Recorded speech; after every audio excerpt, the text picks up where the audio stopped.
Jackets lose 4-1 to the Carolina Hurricanes on opening night. Going into this game, Larson made a couple of questionable decisions in playing Olivier over Kent Johnson, and the Jackets loaned Kent Johnson to Cleveland, although he's been called back up now. We'll get to that later. I get wanting the toughness in the lineup. The Jackets did get bullied a lot of both in front of their net and in front of the other team's net, so I get trying to inject some toughness into it, but at the same time, watching the game, that's not how you do it with Branson and Olivier in there. It was announced before the game that Elvis will not be playing. He is sick. So Tarasov gets the net for the night. And starting off first period, Carolina came with some pressure, and Tarasov made a couple of big saves. Jackets slowly starting into it, and they slowly started to take over the first period, and they gained a couple of shots on Anderson. Anderson make a couple of big saves. I was like, okay, just take the Jackets a little bit to going, but I'm like, there they are. This is going to be good. But Tarasov makes the big saves for the first period.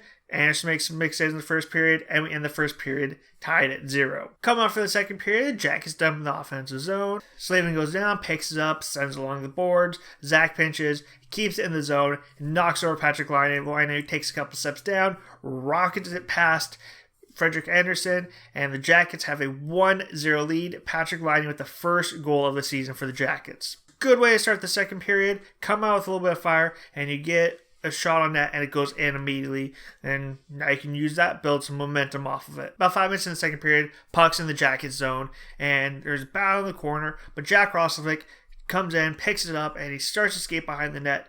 And for whatever reason, I have no idea why, he has a defender chasing him, and he goes, I'm going to bank this off the boards, and he turns and just passes off the boards, goes right to Seth Jarvis, and so Jarvis takes a step out, banks it in, and the Carolina Hurricanes have tied the game at 1.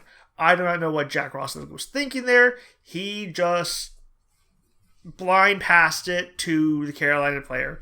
I don't know if Jarvis called for it or not, but if he did, do you not recognize Gavrikov voice or Peake's voice? Why are you giving it to Jarvis?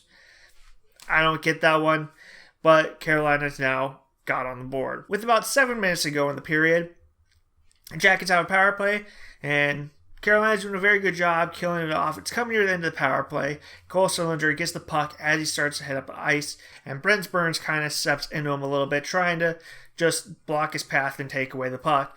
And Sillinger pokes the puck forward a little bit, breaks free of Burns. Puck's spinning. Cole Sillinger turns around as he enters the zone, grabs the puck with him, skates through 4 Carolina defenders. He puts an incredible snipe past Frederik Andersen, and the Jackets lead 2-1. And the Carolina Hurricanes would end up challenging this goal for offsides, and the refs looked at it and they said, yep, it is offsides. They said it was offsides because he did not have possession of the puck. He knew where it was the entire time. He was playing with his feet, and he gets the puck and enters the zone. There have been calls that have gone similar to that, where the puck's in the player's feet and they allow it to stand. I don't know why this one doesn't stand. If you call all of the goals where the puck's in the player's feet as they're not having control of the puck, then okay, I get that. But the league has said before that, hey, he has control of the puck, it's within his feet, it's a good goal. They called this one back. I don't get that. But we're now in a 1-1 game. And after this is when I feel like Carolina really started to take over this game. It was fairly evenly matched up. I thought Jackets had a little bit of an edge, but after this, Carolina really started to take over, and they started to get more shot attempts, and Tarasov had to make more saves, and it was just a little bit of a snowball effect. Coming near the end of the period, Jackson offensive zone, they have a good attempt on net. Frederik Andersen makes a big save. Carolina picks it up, and they send it up the ice. Nate just carries the puck up the ice.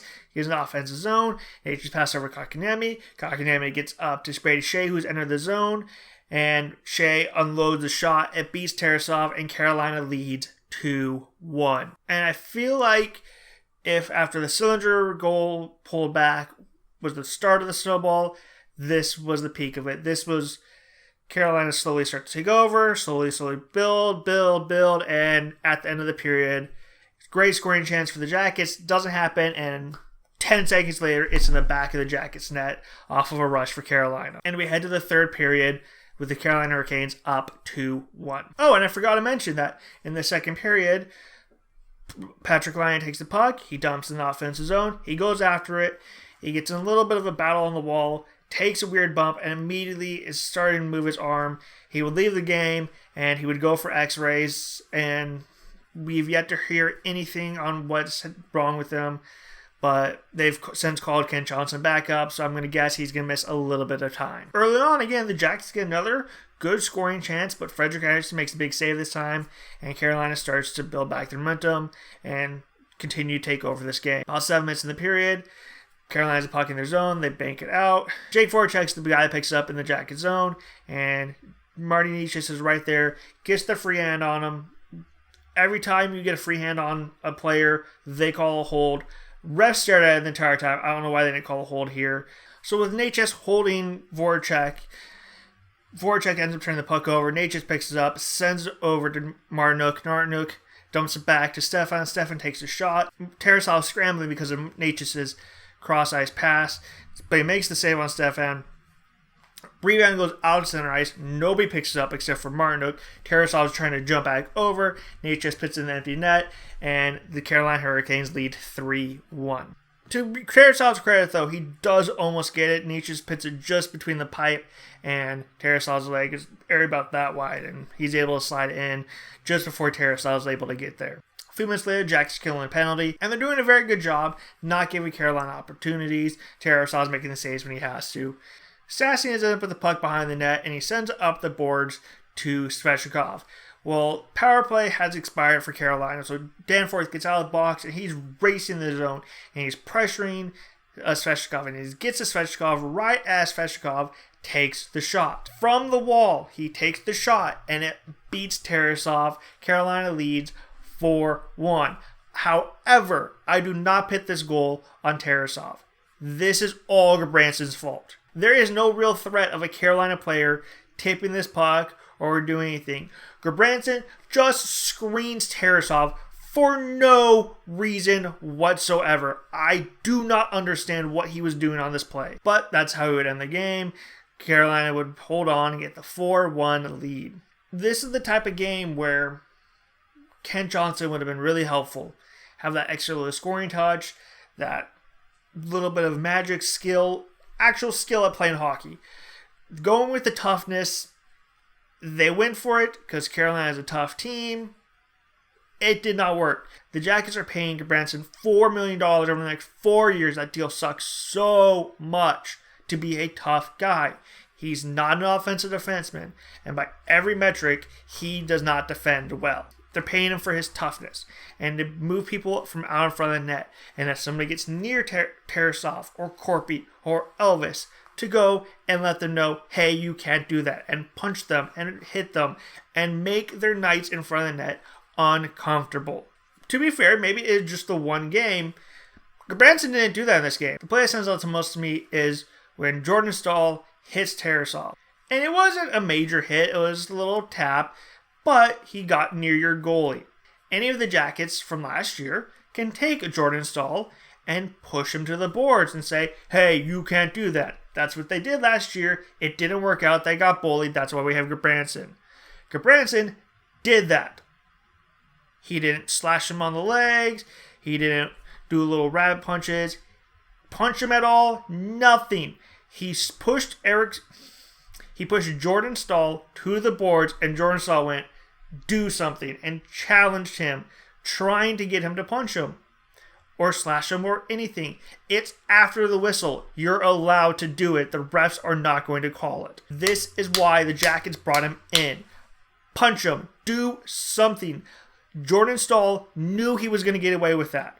And even if you do punch him and get a penalty, that's a good penalty to take. It lets Jordan Staal know, hey, you may be a veteran in this league, and you normally come out here and you push the Jackets around and you generally score a goal. I'm honestly shocked he didn't score a goal in this game. But this Jackets team is different. We have toughness now. But he challenged the tough guy on the team, and the tough guy did nothing. Zach Werenski played the most ice time for defensemen, actually just in general, at 24 minutes. Gudbranson was second at 21.